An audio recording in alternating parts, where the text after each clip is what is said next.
All right, y'all. So basically, this rat in Taiwan decides that he wanted to respond to me, which that was inevitable. I knew he would. So he said keep it classy, but I'm not too sure if he's actually keeping it classy in this response. But well, let's give him a chance. All right, shall we? So let's go ahead and play this. Come on. I know you're buffering. Come on. Let's try it again. Come on. All right.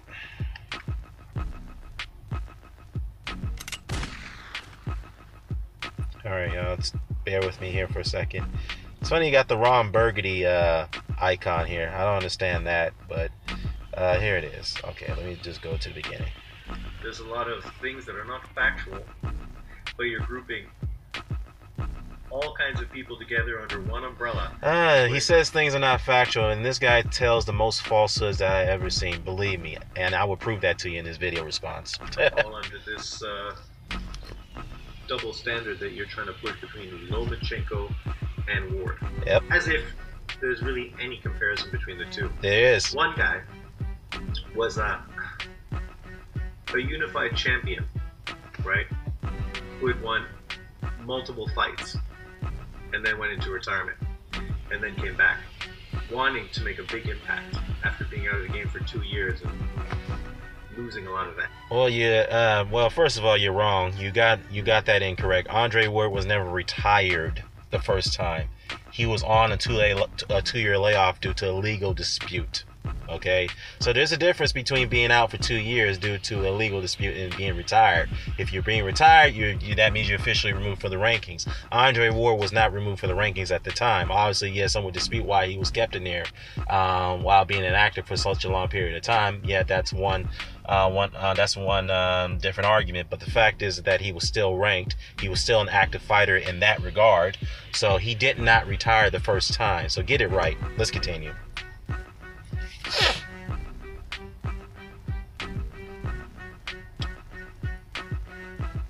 Yeah, definitely your age is showing. It looks like you're getting up to 60. Based on a self-imposed retirement. Well, the other guy is still just a young professional who's only had 11 fights. Yeah, he still have 11 fights and you still rank him pound for pound number one, which I find very bizarre. But go ahead, let's continue. And in those 11 fights, he's already moved up to his second weight division. Yeah, I mean, he's not the first who's done it. I mean, Jeff Fennick did it in his 10th pro fight. So what's the big deal?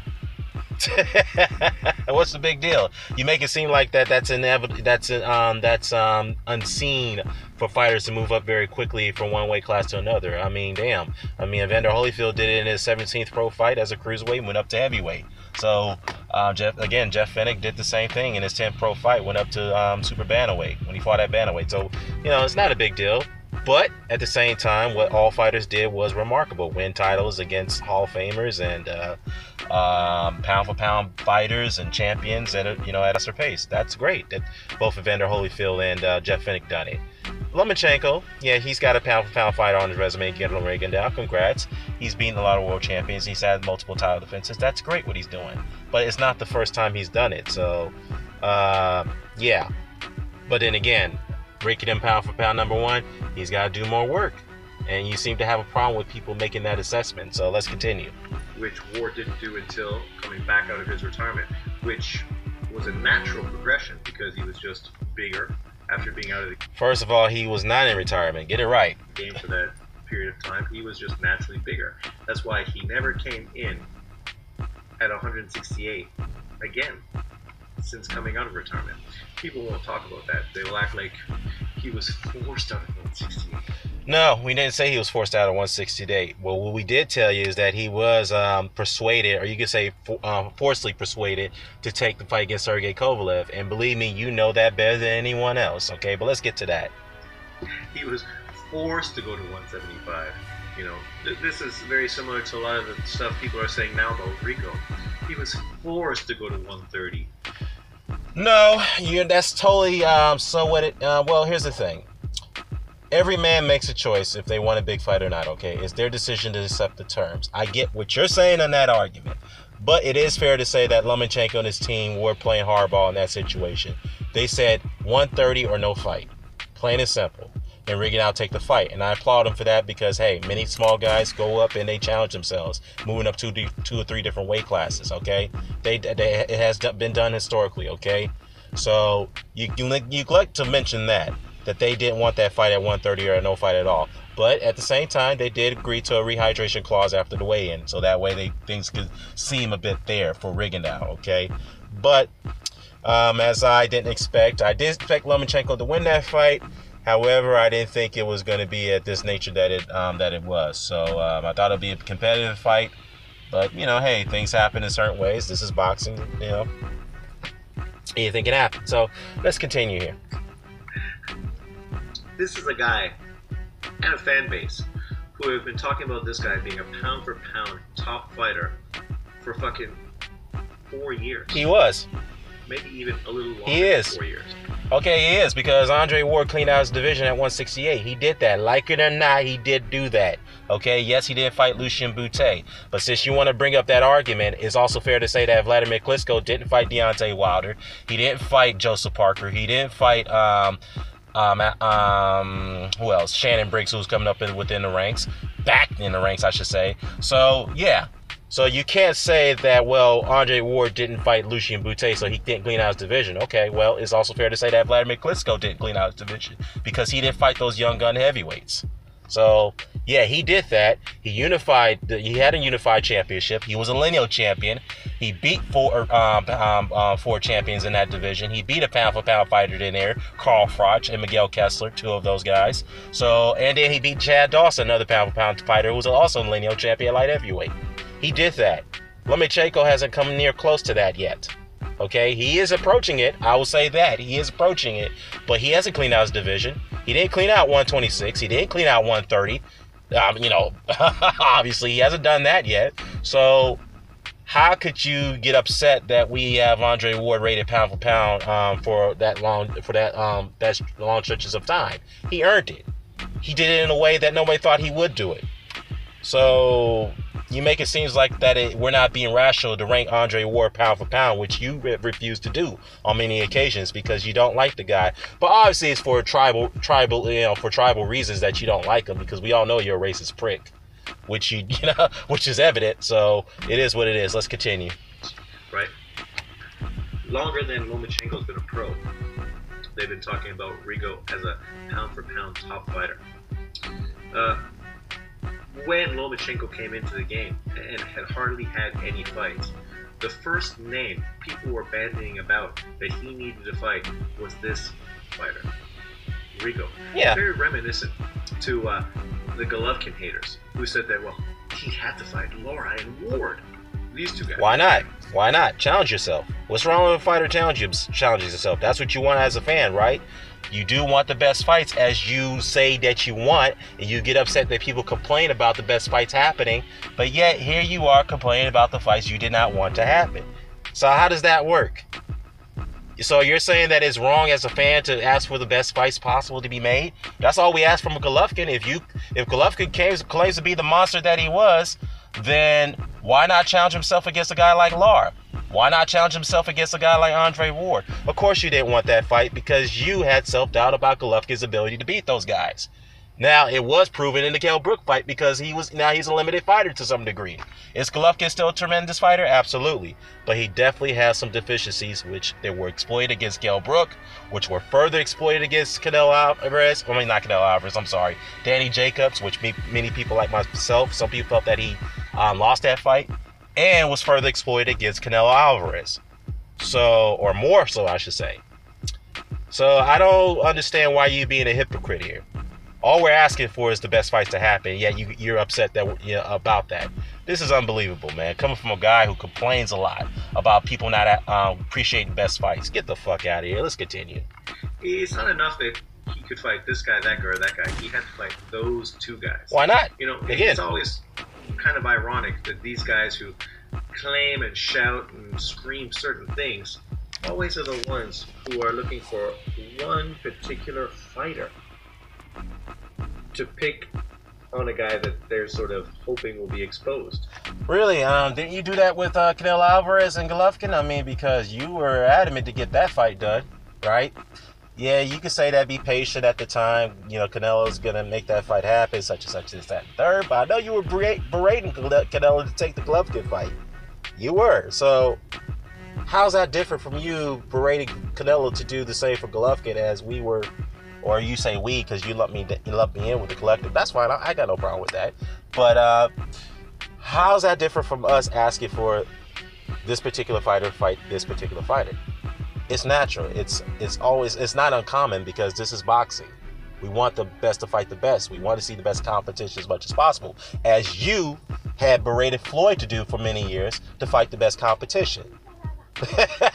You see where I'm going with this? So it's okay for you to harass Canelo and Floyd to fight the best competition or one particular fighter, as you say. But we can't do that for Lomachenko and Golovkin, right? We cannot do that to them. All right. It is what it is. Let's continue. Since they often, in their predictions, talk about how this guy is going to expose him, how this guy is a hype job, right? This is some of the... Yeah, speaking of predictions, your predictions have been very off the last 2 years. But I know you ride high right now on this particular one because... I know, because you needed this one so badly because you have taken a lot of L's the last couple of years, particularly on that White Murderers Roll list that D-Style had to really exploit you on, which was, to admit, that was a funny video, okay? Now, look, I'm going to tell you one thing. I don't always get predictions right. I'll admit that. I don't, okay? But the fact of the matter is this. I don't go around trying to... really push myself to the limit that, hey, you're right, you're wrong, ha, ha, ha, this, that, and the third. No. Okay? The fact is that at the end of the day, I give fighters credit for what they do and testing themselves and putting themselves on the line in that ring. Because I know it's the fight game, it's the kill game, anybody can get killed, anybody can get permanently hurt. I appreciate the fact that they're trying to challenge themselves in a very competitive and combative sport. Okay? While opposed to you refuse to give fighters credit for fights that you didn't think they were going to take. And then you change it up saying, well, I'll give him credit, but then again, this is not what he did, blah, blah, blah, this, that, and there. No. You're a totally different case. Let's continue. Vernacular, you hear these guys used to describing guys like... these guys that you call cockroaches, right? Yeah, let's not forget about that one. Let's continue. Lomachenko, others, Pacquiao, right? It's ironic that these guys love to talk about how these Pacquiao fans have jumped in to follow all these guys. But they did. It's a fact. You did too. They failed to discuss how Floyd Mayweather fans did the exact same thing. Yeah, as if this is some bad thing. Like, if you're a boxing fan, when a fighter you like basically retires, it's inevitable you're going to like somebody new. Well, the difference is Manny Pacquiao didn't retire at that time. He actually was still fighting. When he got knocked out by Marquez, many of you guys, I'm not saying you, but I know the buddies that you affiliate yourself with, they all jumped off the Manny Pacquiao bandwagon. They thought his career was over at that point. They felt he had nothing left at that time when he got knocked out. And they all jumped over to Golovkin. And now some of them have trickled down to Lomachenko. So, yeah, the difference is that Manny Pacquiao did not retire. He was still fighting. You guys abandoned him. I'm not saying you. I don't think you did. But your buddies did. That's what they did. Man, come on, stay on point, man. You're totally telling some bit of falsehoods here. Let's continue. Right. This is the crazy stuff that some guys try to push, as if there's some problem with supporting fighters. There's no problem with that. I don't understand that. Like, no. I don't think you've ever seen... Well, you have a problem with me supporting Andre Ward, right? So... seen a video of me hating on dudes for supporting... And you have a problem with people supporting Floyd Mayweather. But go ahead. You can support whoever you like. I mean... It's a free world, right? It's like being a football fan. No, the world is not exactly free. If you actually have logical sense, there are many countries that don't have democracy, like the Republic of China, for example. You have other places like the dictatorships under at the time Libya before before they dethroned Muammar Gaddafi. But I'm getting too technical here, but it's not exactly a free world. There's many parts of the world, particularly third world countries, that doesn't have democracy, where they have to subject to one rule and one power, one way or the other way. You can't say certain things. You cannot partake in certain events, like in Iran, for example. Actually, Iran does have democratic elections, but still, there are certain laws that you can't do, which is on the emphasis of liberty. But, you get my drift. You can like Dallas Cowboys. I don't like Dallas Cowboys, but you can like them.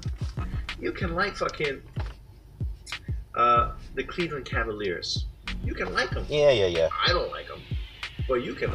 And with boxing, this is inevitable. I made a response video to Charlie Brown and some guy, Errol Spence Jr. How can anyone take you serious when your fucking channel name is a boxer's name? Well, hold up. Okay. How can anybody take you serious when you couldn't even name Sugar Ray Robinson's accomplishments?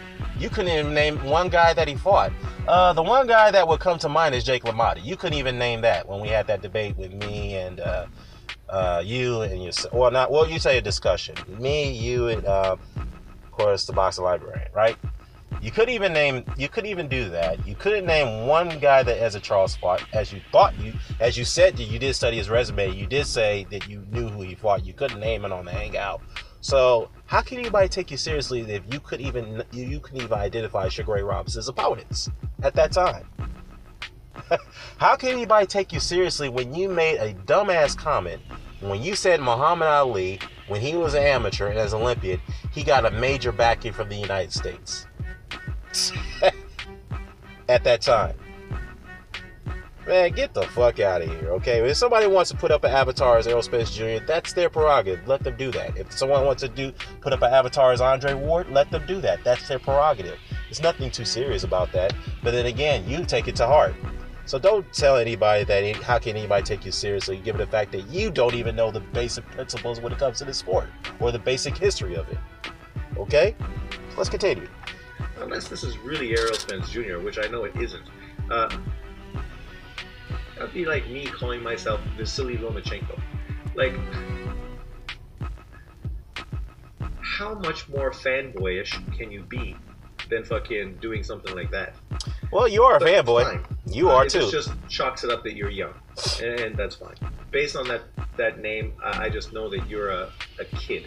And you obviously haven't been watching boxing very long, which is fine. It's funny though, because I'm younger than you, and I know more about the sport than you. All right, I'm not saying that just to gloat, okay, but that's a fact, and that's the way it is. Hey, I don't claim to be a historian, okay? No. I'll tell you that for a fact. I'm still learning about the sport and its history of it.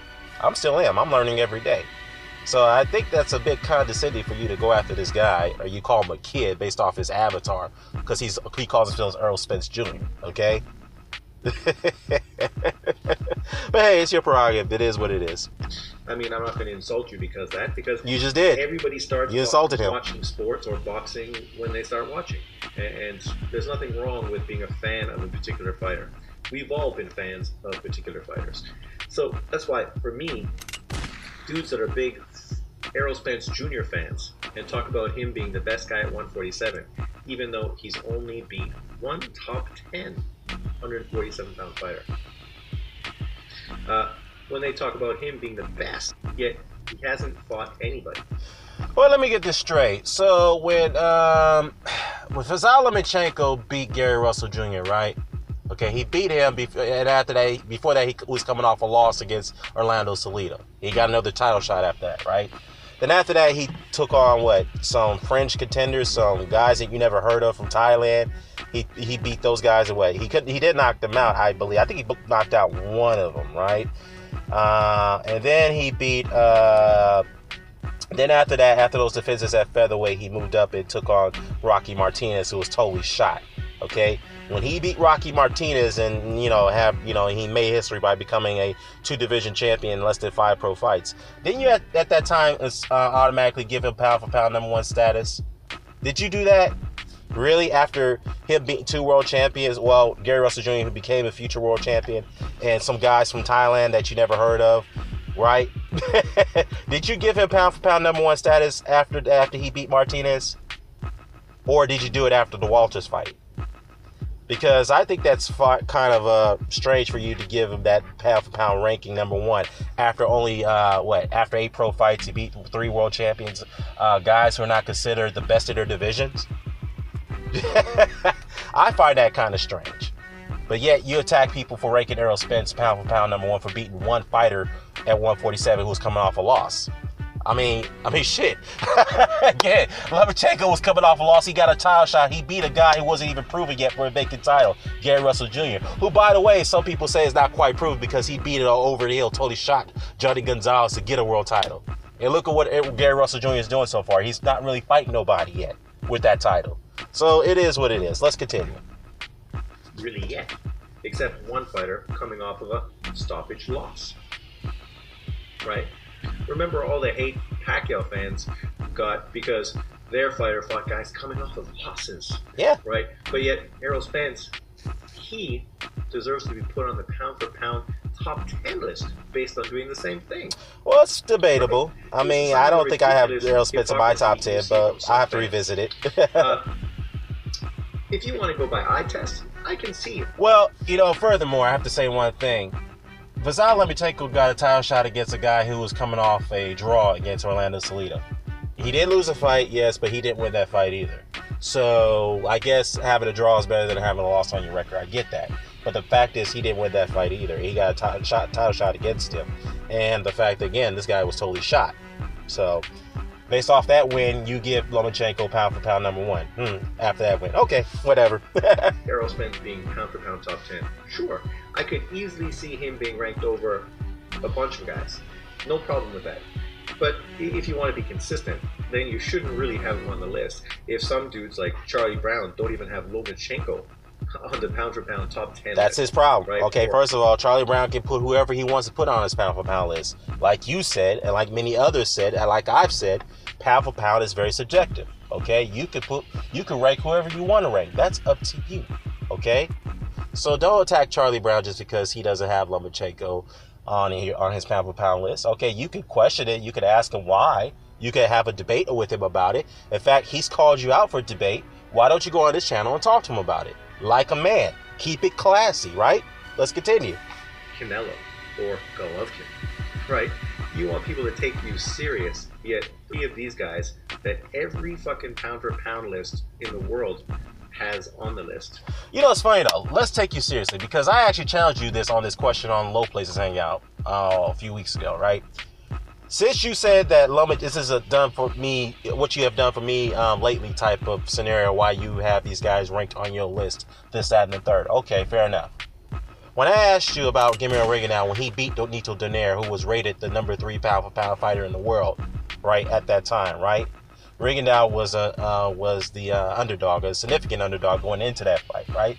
When Rigondeaux schooled and humiliated and beat up Donaire in a fashion that nobody thought it would, nobody saw coming. He beat up Donaire, ruined the other world champions like Rico Ramos before that fight.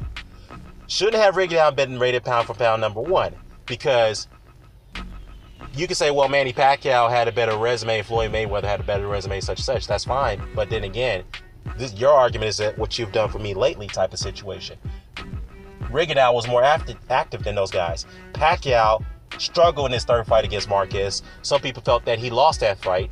He lost to Timothy Bradley, whether you like it or not. Controversy, yeah, same thing with the controversy in the third Marquez fight. Got knocked out against Marquez, so he suffered 2 consecutive losses. Floyd Mayweather wasn't really active at that time opposed to Rigondeaux. So, given those circumstances, should have Rigondeaux been rated pound for pound #1? You refuse to answer that question. Why? Because I caught you on the same standards that you're applying for Lomachenko. So all I asked was for you to apply those same standards to Rigondeaux. It's fair to do that, but you refused to do that because you knew that you knew that you were going to get caught up with your contradictions right there. So how can anybody could take you seriously when you refuse to apply those same standards to Rigondeaux, as I laid out when I asked you that question, like you're doing for Lomachenko? But I'll tell you for one thing, Charlie Brown definitely knows his stuff more than you. And that's probably why you don't want to even get on a hangout with him. I'm just saying. You don't have one of them on the list. That's his prerogative. But you wonder why people disagree with your list. Well, that's probably why. But let's get back to Dan. He's trying to make this.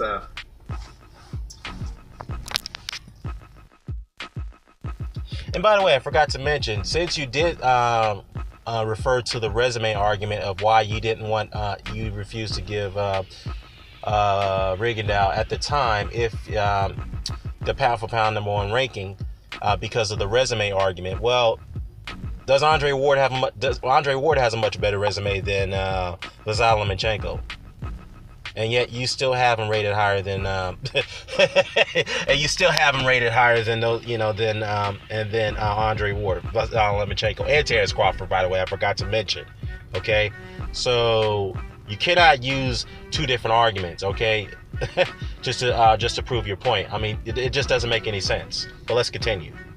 Comparison between Ward and Lomachenko, and by doing that, you're basically exposing yourself to begin with. Well, you exposed yourself for the first 7 minutes in this video, but go ahead. Because where is the comparison? Well, listen to my video. Did you listen to the video? No, you didn't. It's a little ridiculous, really. Really? You just listen to the first part of his video and just listen to this would explain the other thing. I mean, I guess at least he's being consistent. So here we go. Oh, really? Let's see. Look, I'm gonna take this as a man. It was my choice to take the fight, and it just happens the way it is. Okay. So the Lomachenko fanatics, y'all need to get off that Orlando Salido situation. Okay. That fight is done. The one good thing he said there is that Lomachenko agreed to take that fight. He took the loss like a man. I think the majority of Vasily Lomachenko's fans take that well as well. Nope, you're wrong. You say you think about it, so you're not too sure about that. But let me give you the accurate information on that. They did not take that loss very well. They still are griping about that loss to this day. Okay, I see the comment sections on various videos on Orlando Salido and the Lomachenko highlights. I still see it. And that fight too. The full fight. It's on YouTube. You can take a look at it. There's fans are still upset the way that fight was played out, okay? Yes, Orlando Salido came overweight. Some say he did it purposely because he knew he was going up against. Whatnot, and he came in as a goddamn nearly a welterweight, in the weigh-in of the fight.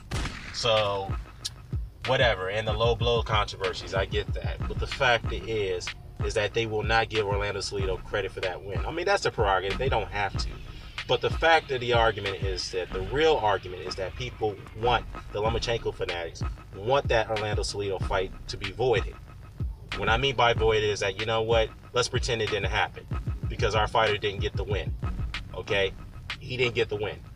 But the fact is, it's already in the record books. You cannot dismiss that loss.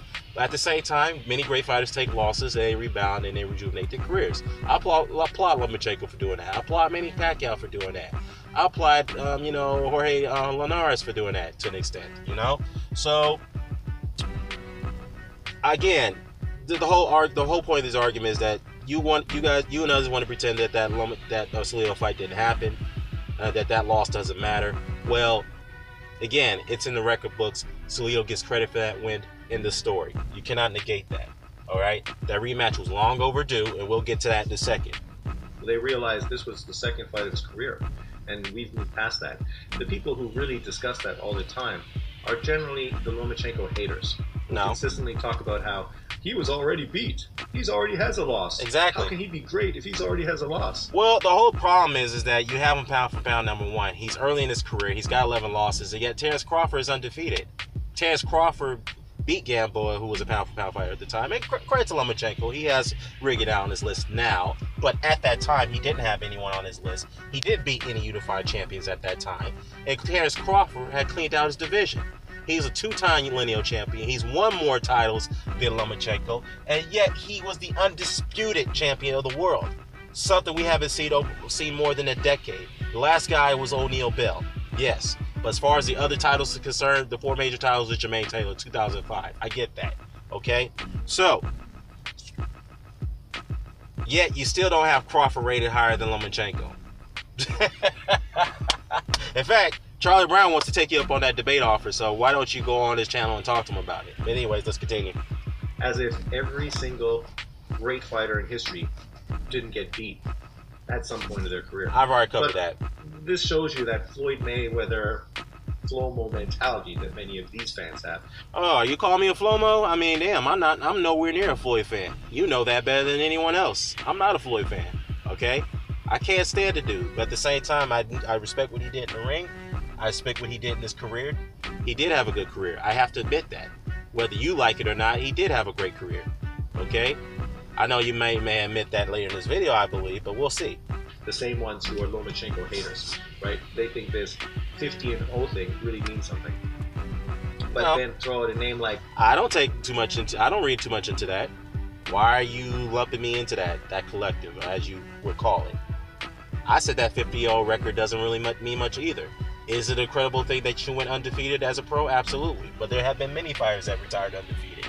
So it's nothing new, but it is what it is. Let's continue. Munsuri, who's 49-0, and inevitably is going to tie Floyd Mayweather's record probably within the next 6 months.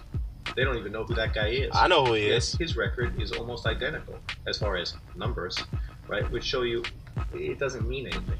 It's more about who you fight. And we often hear this, right? Like, what did Floyd Sr. say? It's like, who we fight. Who we fight, right? Let's see. Floyd beat Diego Corrales. He beat Gennaro Hernandez, who should be in the International Boxing Hall of Fame, but he's not criminally. I don't know why. But he is in the World Boxing Hall of Fame, which is now defunct. Floyd also beat, I mentioned Diego Corrales, a fight that nobody thought he could win. Those two fights right there, nobody thought he could win. He did that early in his career. He also moved up to beat Jose Luis Castillo. Yes, some people felt that was a controversial win. Some people felt he lost that fight. I thought he lost that fight, but he rebounded and he avenged that loss. He beat the number one guy at that division. He did that. He did clean it out. I did say that. Floyd didn't clean out that division. Okay, fine. But he moved up. He beat, better competition. He moved up. He beat Oscar De La Hoya. He beat Zab Judah at the time.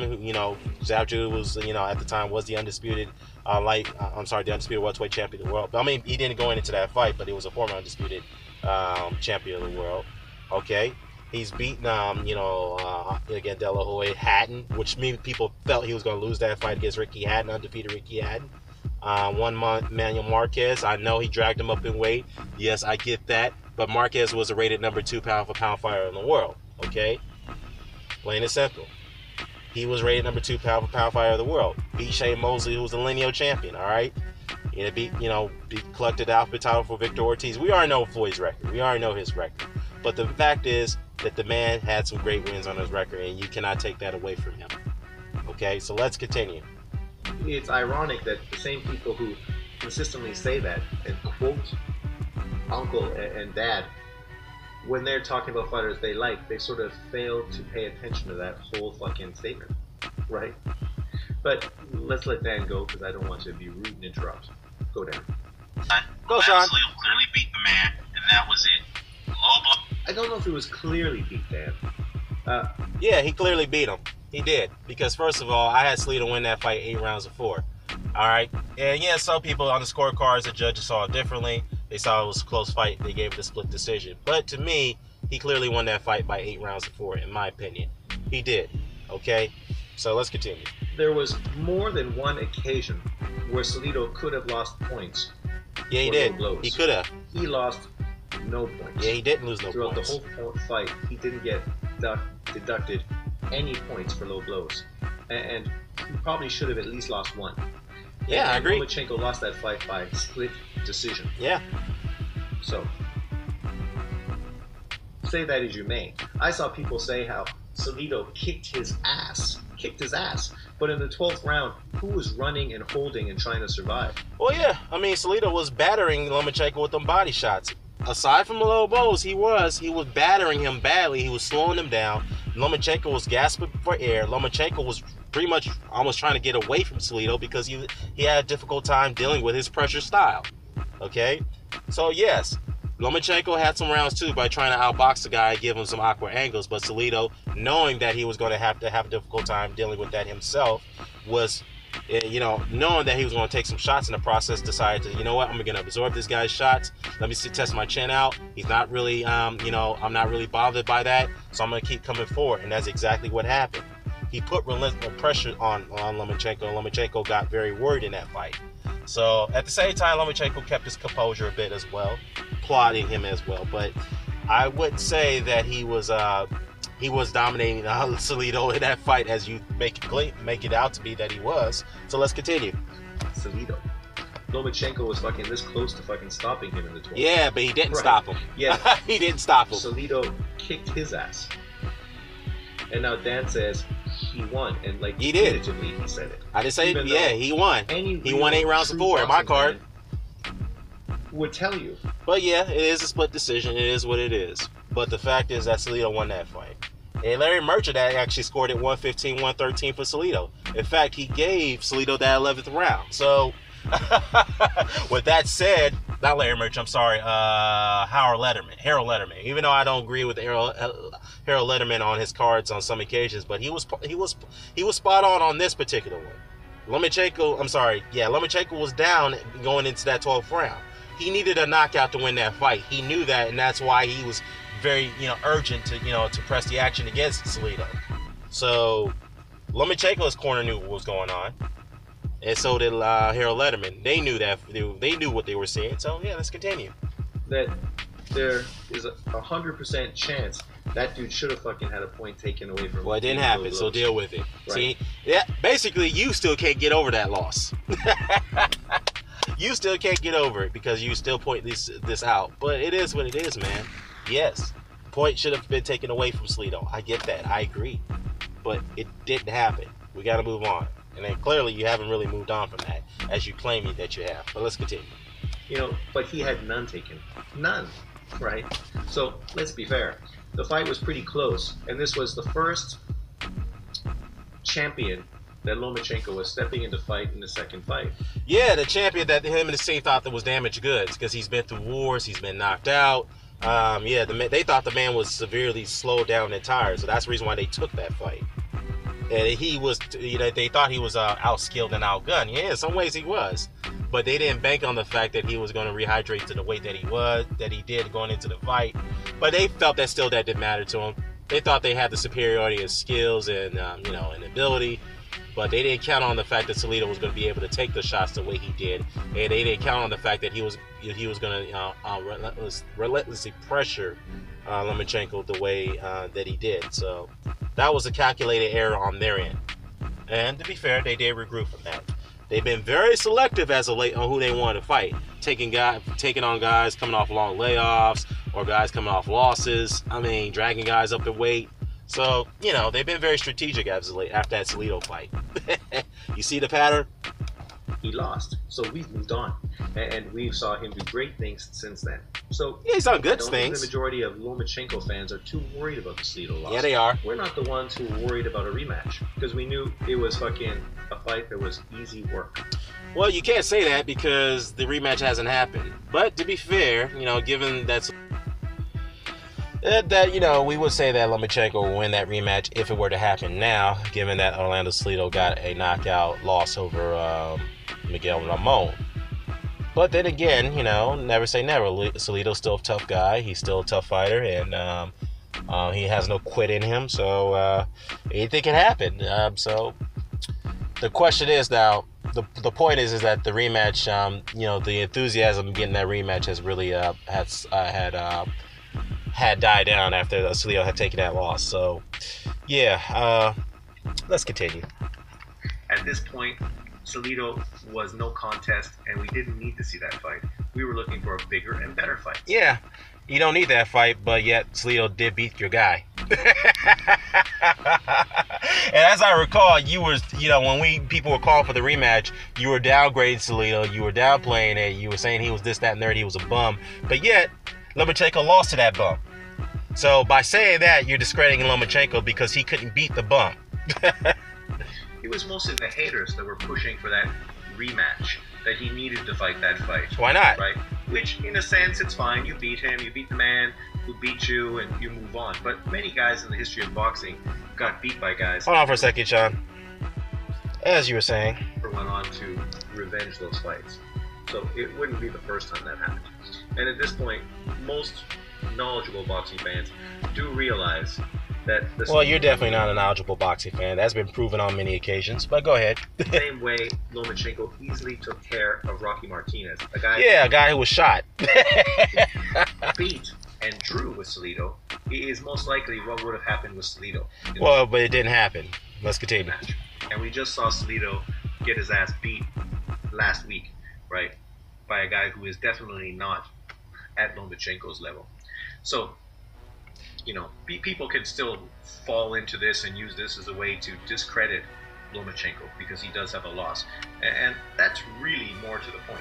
You know, it kind of reminds me when people said this about Evander Holyfield, because Evander Holyfield was coming off a bad knockout stoppage loss over Riddick Bowe in their trilogy fight. And, you know, people argue it was his fatigue, and it was due to fatigue, and which is, you know, Evander Holyfield didn't really suffer much fatigue not until early in his career, obviously, you know, and the fact that he was coming out of retirement due to a serious heart condition. And he didn't knock out Bobby Chez, a career light heavyweight, who moved up to heavyweight, you know, but he fought at cruiserweight previous to that.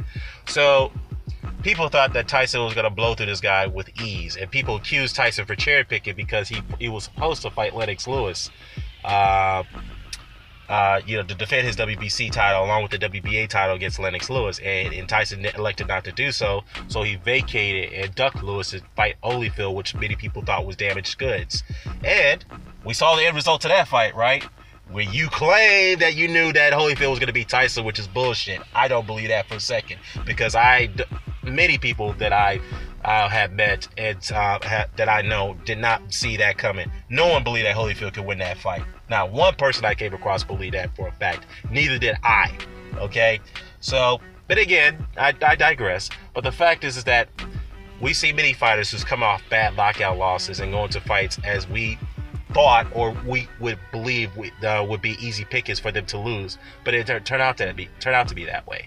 So it is what it is. Not saying that Leonardo Salido would have beaten Lomachenko in a rematch, but the fact is that you can never say never, because we have seen things like that happen before, where upsets have happened in situations like that, especially with Holyfield and Tyson. I mean, those are the people that generally talk about Salido and Lomachenko more than Lomachenko fans. We're mostly looking to the future. Yeah. Yes, we can talk about that all day. But the fact is, most of those shots, some of those shots I did see were on the belt line, not low. Okay. Most of those shots. Oh, sorry. Some of those shots were on the belt line. Yeah. You know. Yeah, exactly. Now you're justifying Dan. It's the same thing. Well, first of all, a shot on the bell line is not considered a low blow. All right. I don't know. It's not considered a low blow. In fact, you know, I know you're gonna bring up the Ward Kovalev rematch fight, but let's go from there. I just want to correct you on that. I think that people did with Ward hitting Kovalev low. No, first of all, again, I'm not sure if you paid attention at before the first bell of the fight. Tony Weeks even pointed out that the shot on the belt line is good. He pointed it out right in front of you so you could see it. But yet people still say it's a low blow. Okay, whatever. Should Kovalev have hit Ward back just the same? Sure, he should have. Well, but you also dismissed the fact that Kovalev, once again, was headlocking Ward in the clinches. He was also hitting Ward in the back of the head, rabbit punching him like crazy. Right? So, yeah, two wrongs don't make it right, but at the same time, Andre Ward did not hit Kovalev low. There was one particular shot I would say, you know what, that was kind of low. I think that was the 7th round, I think. But Andre Ward didn't even put mustard in that shot. And I'm going to tell you why. Kovalev was trying to get by some time because he didn't like the fact that he was getting hit in the body. He even admitted to this in the locker room instructions that was given by Tony Weeks. He was complaining about the body shots. Okay, so that's one thing you neglect to mention in your video. Should he have been able to deal with that stuff a little better than he did? You would hope so, but he didn't, and he folded. And I gave Ward credit for that victory, even though it's not the best way to end up winning that fight. And as far as the first fight's concerned, well, we will talk about that in a minute. But now you're justifying guys hitting low. No, you're lying. I never said that. I never said that hitting low is justifiable. I never said that. Where did you get this narrative from? You're lying. Justifying Ward doing it, and now you're justifying Salido doing it. No, you're lying. I never said that. You're not listening. Hitting on the belt line is legal. That's fine. Not hitting below the belt. That's not fine. Bruh, get together. Get it together, man. Damn. Okay. Right. Okay.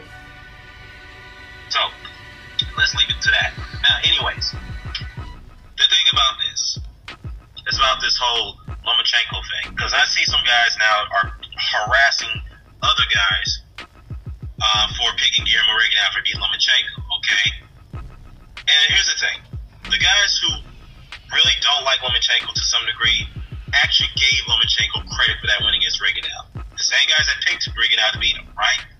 See, that's where you're just not being truthful. Oh, actually, I am. You're lying. You're lying again, because I've seen those videos, okay? They did give him Lomachenko credit for that win, okay? But to be fair, there were a few guys who didn't want to give him credit. I think I did mention that in my last video, which you did refuse to play. All right? Stop lying again. This is the third lie you're told in your video right here. You're lying to try I'm not to lying. push whatever It is true. story you're trying to push. Are some people gloating on the fact that Lomachenko beat Rigo, a guy that people said was going to break his jaw? Sure they are. People are going to gloat. That's the nature of sports. When Kovalev, but I do understand some people are gloating, and that's understandable, right? Lomachenko and victory for one is good for the other.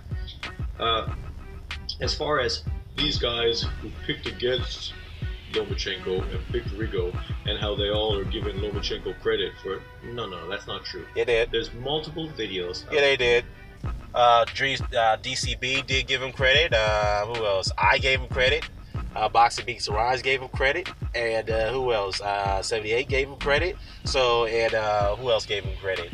Quest X gave him credit. So, what are you talking about, bruh? You're lying. You have the nerve to tell your people that, your audience that I'm lying? Bruh, you're nitpicking. Let's continue. Guys that did it, that specifically said they're not going to give him fucking any credit. They said it before the fight, and they're openly saying. Yeah, I know who those guys were. I did say a few of those guys said that they weren't giving credit. Don't fucking say that. I did say that. There's some guys who didn't give Ward credit for his victory over Kovalev.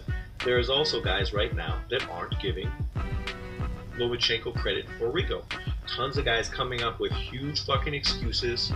You know, guys fucking talking about how they were never on board for this fight, of course, because they knew fucking their guy was going to lose. So they just fucking got ahead of the story, right? So now they could say, look, see, I said it was... Well, it's funny you say that, because you weren't on board with the Golovkin and Ward fight, because you knew, and you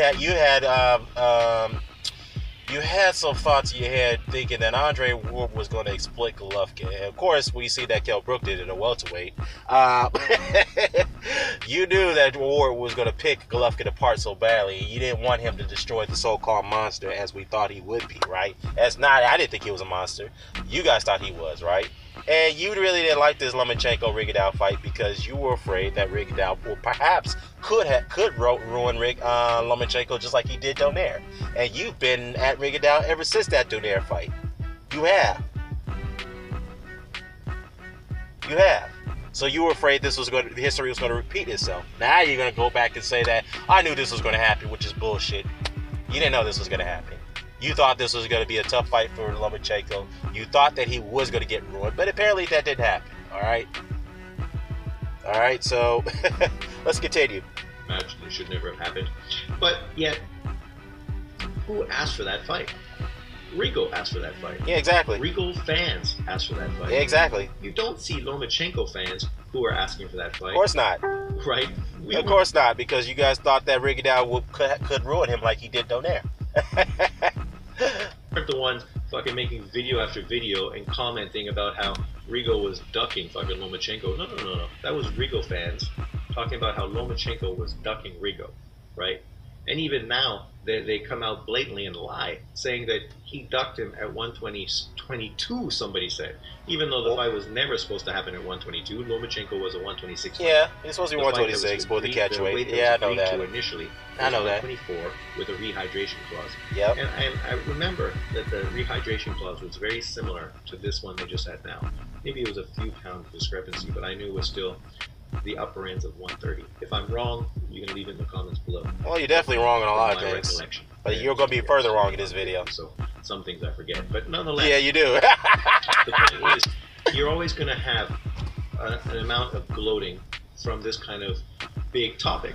Especially when some guys were so fucking adamant beforehand about how Gary Russell, Nicholas Walters, and now Rigo was going to expose this hype job, right?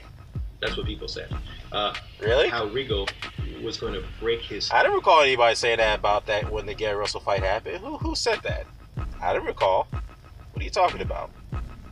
But I know on the Ring It Out, in the Ring It Out fight, yeah, I'll admit that those people were saying that. I'll admit that some people were saying that, but not on Gary Russell. So why are you telling a lie there?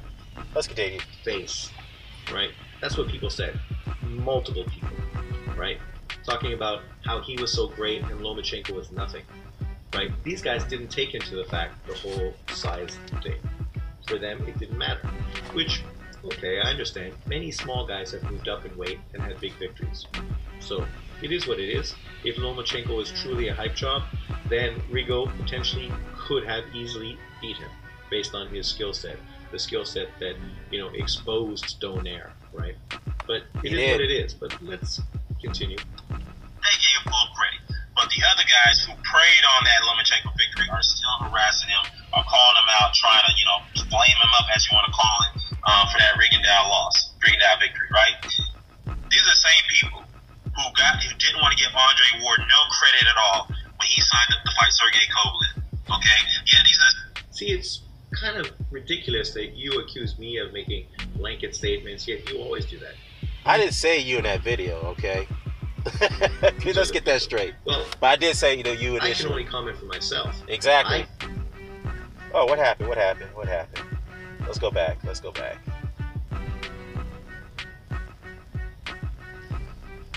Bear with me, guys. Bear with me. Get this back up. Finish line. All right. He signed up to fight Sergey Kovalev. Okay? Right. Yeah, these are... See, it's kind of ridiculous that you accuse me of making blanket statements, yet you always do that. These are the people. Well, I can only comment for myself. I gave credit to Andre Ward for signing with Kovalev. Exactly, because you were happy that he didn't fight Golovkin. That's why, because you were pushing him to get away from Golovkin. Continue. I one of the first people that said he should sign with Kovalev. Right. Because both of these guys were stuck in divisions that were... No, you wanted him to get away from Gennady Golovkin. Again, I have to repeat myself. That's the reason why you want him to sign that fight. Because, again, you knew that he was going to exploit Golovkin in a very, very bad way. You knew that. And he was campaigning so hard to just get him away from that. And to make that... He campaigned so hard for that fight to become fruition. So, it is what it is. Controlled by the PBC, which meant that inevitably Andre Ward couldn't get any fights at 168. You lie. That's not the reason why you pushed that fight. Again. Had a hard time getting fights at 175. So it just seemed a natural fit for those two to meet up with each other, right? So I did praise him. It's funny though, because Golovkin was having a hard time getting fights at 160, right? But then again, you push Andre Ward to move up in weight. But when we tell Golovkin to do the same thing, oh no, he can't do that. Oh, he can't do that. No, he's got to clean out 160. Yeah, that was you who said that, right? But when Carl Froch and Chavez Jr.'s names came up at 168, 168. Oh, that was perfectly fine because those are big money fights, which is true, they were, but they were far more vulnerable than fucking Andre Ward. But Andre Ward answers the challenge. Oh no, you can't fight Andre Ward. You can't do that. So stop being a liar. You're being a hypocrite. You're lying again. Because that's not exactly why you pushed that fight. You're a liar. Let's continue. The only big problem I had was when one individual, dead now. What? I don't know, but nonetheless. You call... Wait. Who did you call Death Mouth? Who you call Death Mouth? Made a point about calling fucking Chilemba a bum and a cab driver. Okay, all right. First of all, you're talking about Tito Garcia. Very disrespectful right there. You want to say keep things classy. How classy, how low is that, okay? First of all, how you going to call, disrespect a man who's deceased, all right? But I'll say one thing. When he was alive, he was flaming you up so fucking badly that you had to go resort to the tactics of trying to flag his channels or flag his videos because you didn't like the way he was coming at you. All right. So now, since you're going to bring up Isaac Chilemba, but let's let you continue since you're going to be disrespectful to a man who's deceased and shit all over Kovalev for fighting this guy. Right. But gave Ward passes for fighting fucking guys that were less established than Chilemba. So, really? Barrera, not nearly as established, hadn't accomplished anything compared Neither is Isaac Chilemba. to Chilemba. Liar. First of all, it's funny because I corrected you on Chilemba's record, which you lied about, okay? Chilemba did not have any world titles before he fought Kovalev, okay? He had a minor title. His greatest win before that fight was against a totally shot Edison Miranda. He drew and lost to Tony Bellew. He lost to Lidia Alvarez, which some people felt he won that fight, okay? And, of course, he lost to Alexander Gvozdyk, got stopped after the Kovalev fight, okay? The problem I had with that fight is that he was getting the title shot coming off a loss. I didn't say Isaac Chilemba was a bum. I said he was a good fighter. But he definitely didn't deserve a title shot coming off a damn loss. Okay? That was my problem. Okay? And yet you went around saying that and repeated the same lie when I corrected the record on you on Isaac Chilemba's record. He did not have a good record. He only had one notable win, which is against, again, Edson Miranda, who was totally shot over the hill.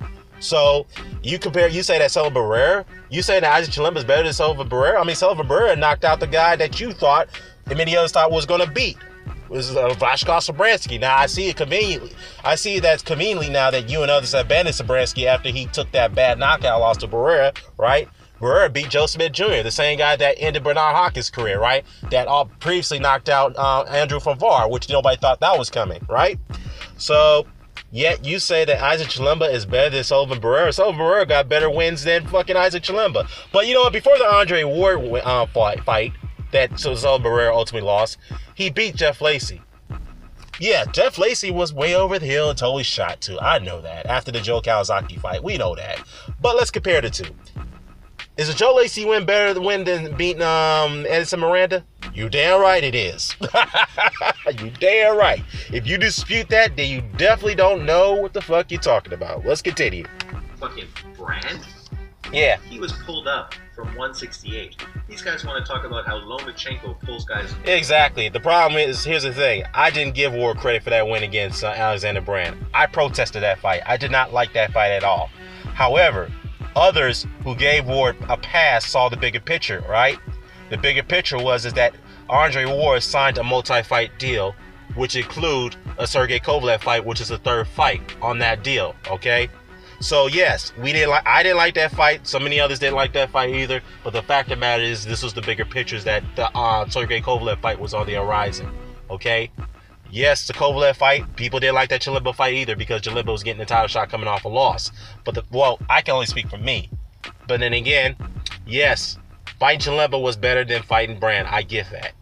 But the fact of the matter is that both fighters, Kovalev and Chilemba, Kovalev and Ward shouldn't have fought their opponents the way they should have fought them. That's my take on it, okay?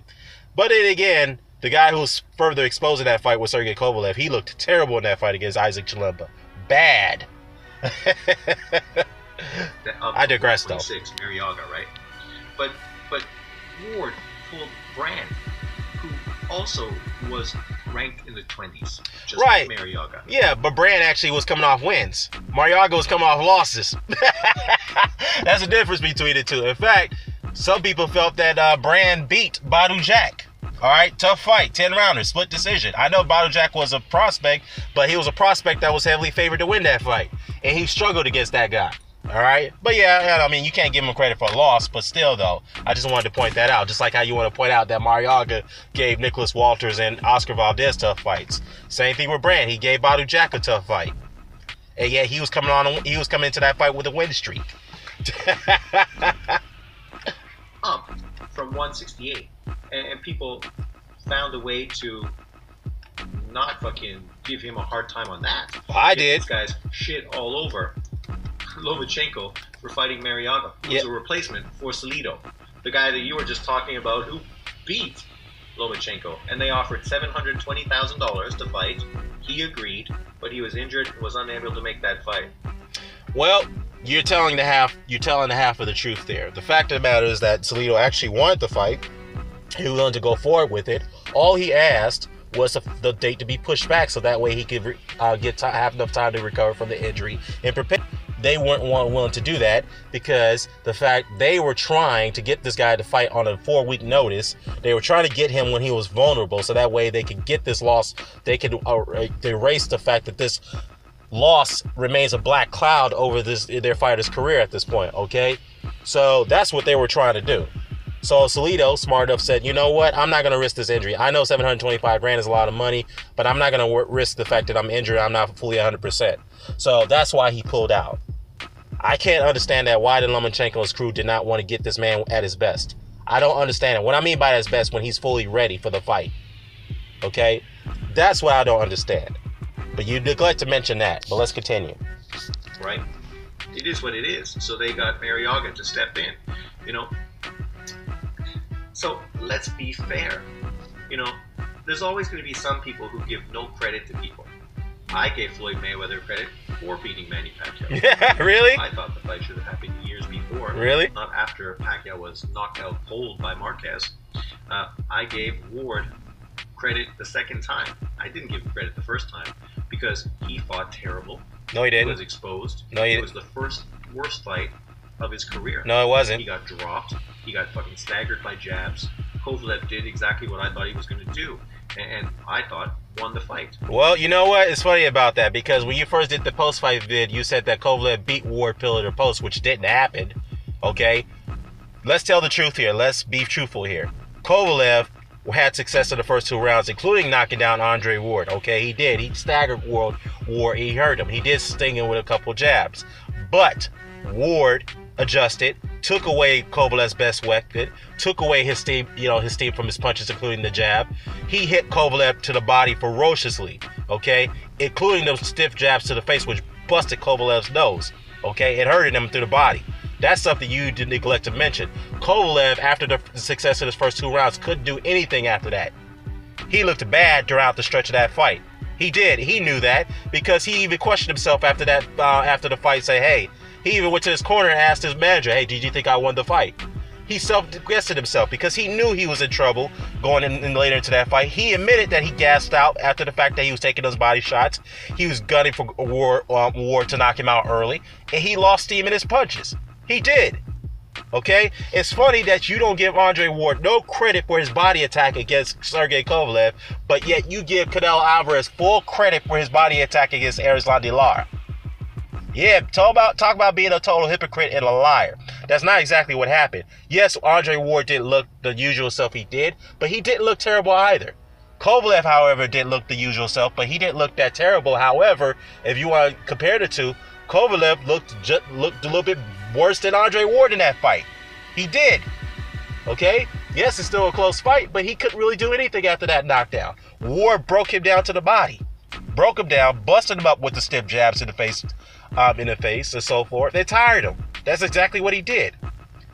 And yet, you made another video, and you said, it's funny, you said that it was a close fight. Actually, no, you didn't make a video. You was going back and forth in the comment section with a guy that used to support you.